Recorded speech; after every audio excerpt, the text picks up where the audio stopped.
Ya, shalom Sobat Berita Mujizat TV dimanapun kalian berada, kembali lagi di program Menang Menuju Terang. Nah, buat kalian yang udah baca ya thumbnailnya, udah baca captionnya atau judulnya, kita hari ini mau bahas tentang apakah tugas memuridkan itu hanya milik para hamba Tuhan. Kenapa sih Rosi mau bahas ini?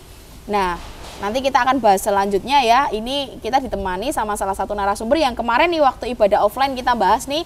Ada Ko Riki yang bersama kita untuk beberapa saat ke depan. Halo Ko Riki. Ya, halo, shalom Sobat BNTV. Shalom Rosi, senang berjumpa kembali. Iya, puji Tuhan ya Ko ya. Nah, hari ini kan kita mau bahas tentang apakah tugas memuridkan itu hanya milik para hamba Tuhan. Karena gini saudara, karena mungkin bagi beberapa orang yang hari ini sudah masuk ke ranah marketplace ya, sudah masuk ke ranah kerja, mungkin kalian akan kebingungan apakah benar ya aku posisi hari ini masih memuridkan. Memuridkan itu berlaku buat aku nggak sih ketika aku sudah mulai masuk ke tempat kerja? Karena dari pengalaman apa yang Rosi alami ya, waktu dulu masih SMP, waktu SMA ataupun kuliah, itu karena masih ikut satu komunitas dan komunitas itu bilang bahwa kamu harus memuridkan. Oke, memuridkan luar biasa gitu kan. Karena di sekolah ataupun di kampus ketemu sama banyak orang yang notabene saya bisa memilih siapa yang akan saya muridkan gitu kan. Ada banyak orang, bahkan satu SMA saya aja gitu kan ya, di SMA negeri itu total muridnya itu ada 1.000 orang. Jadi ada kesempatan untuk memuridkan 1.000 orang dan saya bisa memilih sebanyak-banyaknya gitu. Tapi waktu masuk ke tempat kerja yang sekarang mungkin beberapa dari saudara mungkin kerjamu juga sudah remote, sudah WFH gitu kan. Kamu nggak punya teman kerja gitu. Lalu siapa yang harus dimuridkan gitu? Apakah benar memuridkan itu akhirnya jadi milik para hamba Tuhan? Orang-orang yang memilih untuk hidupnya itu bekerja full di ladangnya gitu. Dan sedangkan orang-orang seperti kita yang bekerja gitu ya, orang-orang marketplace itu sudah tidak punya bagian untuk memuridkan lagi. Nah, ini kalau dari Ko Riki ini seperti apa untuk menjawab fenomena apakah sebenarnya tugas memuridkan itu bagi orang-orang yang memang bekerja di ladang Tuhan aja, hamba-hamba Tuhan gitu? Ya, kita kan tahu dasar dari pemuridan itu di Matius 28 ayat 19. Ya, karena itu jadikan semua bangsa muridku dan baptiskan mereka dalam nama Bapa, Putra dan Roh Kudus dan ajarkanlah mereka apa yang aku katakan kepadamu, apa yang aku ajarkan kepadamu. Dasarnya di sana. Jadikan semua bangsa murid Tuhan, dan itu ayat itu diperlakukan buat siapa? Apakah itu hamba Tuhan atau bukan? Yang jelas ayat itu ditujukan kepada siapa saja yang menjadi murid Kristus, ya kan? Yang artinya murid Kristus itu siapa? Ya bisa hamba Tuhan yang melayani di gereja, bisa hamba Tuhan yang full time, atau bisa seorang pengusaha yang dia seorang pengusaha yang tidak secara fisik jadi hamba Tuhan, ya kan? Iya. Semua tugas ini buat semua, kita semua sebagai murid Kristus. Dan pertanyaannya tadi gimana kalau misalnya dulu Rosi masih sekolah bisa ketemu banyak orang, sedangkan orang yang di kantor terkadang orangnya nggak banyak dan lain sebagainya. Sebenarnya kita nggak bisa memfokuskan ke satu kantor atau dua kantor, tapi kan kita bisa secara menyeluruh marketplace. Itu tergantung dari orang yang mendapatkan misi itu. Jadi tergantung orang yang pertama dia bekerja itu panggilan atau memang untuk kebutuhan hidup. Itu dulu ya kan. Kalau memang untuk kebutuhan hidup dia nggak akan selamanya di situ. Jadi kalau memang panggilannya dia akan melayani di situ, betul-betul melayani kalau engkau seorang pengusaha yang memiliki perusahaan, pasti kan itu panggilan kan. Pasti perusahaanmu itu tempat ladang kamu melayani. Gembalanya ya kamu sebagai pengusaha itu sebagai gembalanya. Jemaatnya siapa? Jemaatnya juga pegawai-pegawai kamu itu akan jadi jemaatmu gitu loh. Dimana kita bisa memuridkan mereka. Kalau perusahaan kecil paling karyawan cuma 10 ya mungkin itu perusahaan kecil. Tapi sama kan kayak pendeta yang masih misalnya pendeta gereja kecil kan jemaatnya paling juga cuma 10 atau 15 kan juga sama, dimana mereka bisa memuridkan di sana. Yang jelas apapun, kalau saya dapat dulu, apapun profesi kita, tugas memuridkan itu buat kita.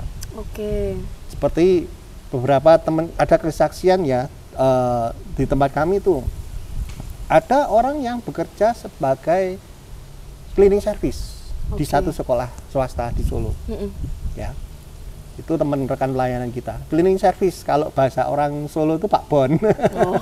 Mungkin sahabat BMTV kalau orang Solo tahu ya kan Pak Bon. Tapi kalau orang saudara orang luar kota kan enggak pernah ngerti kata Pak Bon ya kan. Pak Bon itu tukang kebun maksudnya gitu betul ya. Pak Kebun ya, Pak Bon.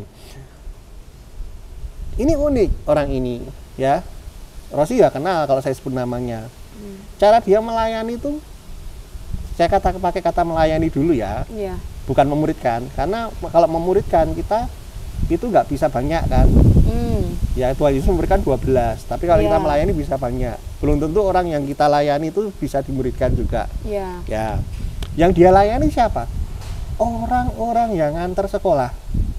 Nah, ini cuma satu kasus ya, satu contoh tak loh, contohnya banyak, maksudnya contoh banyak, jadi dia bisa berbuah di sana, orang tua murid itu loh.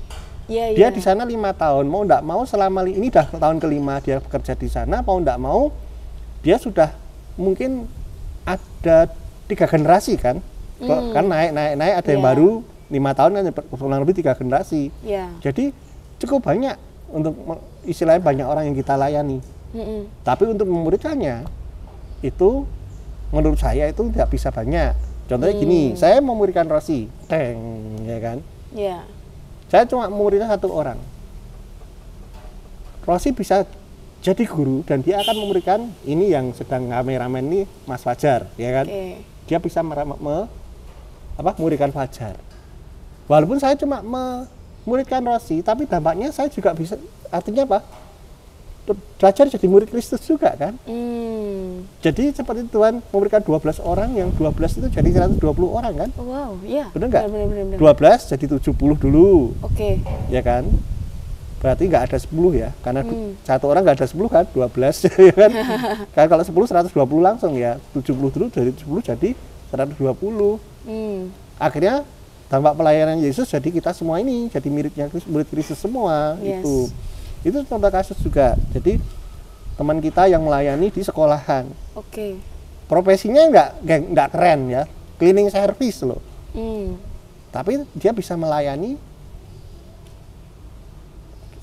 orang-orang tua murid yang nganter. Padahal orang tua murid berbagai macam latar belakang. Ada yang orang biasa, ada yang orang pandai, ada yang pintar. Tapi dia bisa melayani itu semua.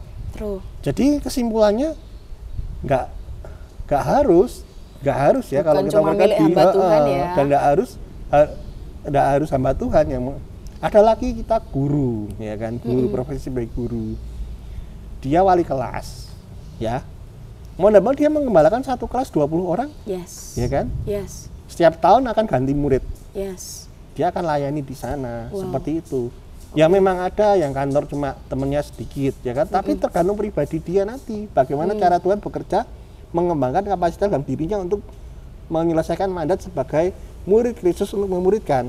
Nah, itu beda, kita nggak ngerti ya, karena itu masing-masing orang kantor berbeda, masing-masing pekerjaan berbeda. Orang tersebut sendiri yang nangkep apa yang akan dilakukan, dia akan tahu gitu loh.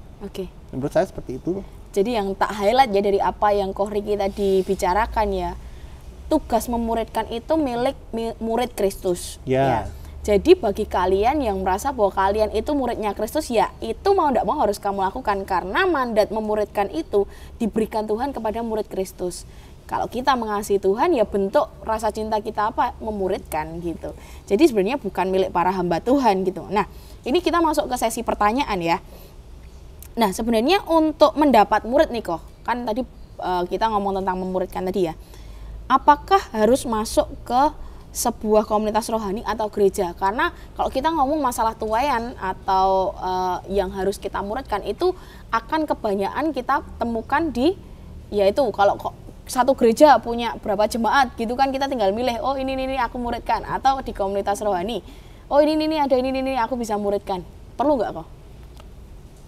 Sebenarnya tidak harus ya, karena memang ada orang yang benar-benar tidak bisa aktif untuk jadwal-jadwal ibadah ataupun acara-acara komunitas, memang betul-betul orang super sibuk sekali ya kan. Kan ya ada juga, apalagi di kota besar pasti ada. Tetapi lebih baik ya, saya tidak ngomong harus, tapi lebih baik memang saudara supaya lebih kuat itu apa namanya, menginduk ya kan, bukan menginduk, apa ya, mencangkok ya, bahasanya lebih baik mencangkok dengan komunitas rohani. Itu yang lebih baik, karena apa, saudara akan lebih kuat di sananya gitu. Jadi itu nggak harus. Ya nggak harus ya, karena ya kita bisa menemukan murid di mana saja gitu kan kok. Oke, terus nah ini bagi beberapa orang nih, ada yang mikir bahwa aku tak nyari dana aja nih, aku tak nyari uang supaya aku bisa membekali atau bisa membiayai orang-orang yang memuridkan. Kalau aku bisa membiayai mereka, berarti aku memuridkan dong. Karena aku sudah keluar uang untuk jalannya pemuritan itu untuk setiap orang yang memuridkan. Nah itu sebenarnya mindset itu benar nggak sih kok, kalau mencarikan dana untuk pemuritan itu sudah memuridkan? Itu sama kayak dulu ada orang, aku tak jadi raja, ya kan?